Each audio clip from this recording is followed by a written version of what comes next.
अस्सलाम वालेकुम प्यारे बच्चों, मैं हूँ आपकी प्यारी टीचर मिस मियाऊ। आज हम मिलने जा रहे हैं 3 नए दोस्तों से जो शुरू होते हैं लेटर H से। चलो सब मिलकर बोलो H। H फॉर चलो चलते हैं, मिलते हैं आज के हीरोज कैरेक्टर से। अस्सलाम वालेकुम प्यारे बच्चों, मैं हूँ हॉर्स, दौड़ता हूँ तेजी से ब्रीज में। फार्म हो या रेस, मैं हूँ सबका स्ट्रॉन्ग बेस।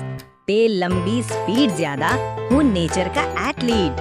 एच से हॉर्स, एनर्जी और पावर का कंप्लीट ट्रीट। बच्चों, हॉर्स ने दिखाया कि मेहनत और स्पीड से हम हर रेस जीत सकते हैं। अस्सलामुअलैकुम प्यारे बच्चों, मैं हूँ हेन, सब्जियों की क्वीन। रोज देती हूँ अंडा, हूँ सबकी प्रोटीन ड्रीम। चुगती हूँ गाना, चलती हूँ स्टाइल में।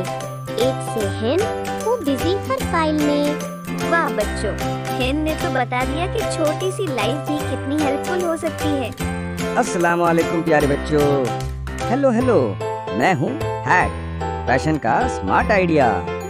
सर्दियों में गरम, धूप में कूल, मुझे पहनो और बनो स्टाइल किंग और क्वीन। सिंपल रूल, एच से हैट, हूँ लुक का मैजिक टूल। कितना स्टाइलिश! हैट ने तो फैशन और फंक्शन का कॉम्बो ही सिखा दिया। वाह वाह बच्चों, आज तो मजा ही आ गया। हेन ने हमें दिया हेल्दी अंडा, हॉर्स ने सिखाई हमें ताकत और स्पीड, और हैट ने दिखाई स्टाइलिश स्मार्टनेस। आपका फेवरेट एज कैरेक्टर कौन सा था, मुझे जरूर बताना। और अगले एपिसोड में मिलेंगे नए लेटर्स के साथ। तब तक के लिए खुदा हाफिज एंड कीप स्माइलिंग।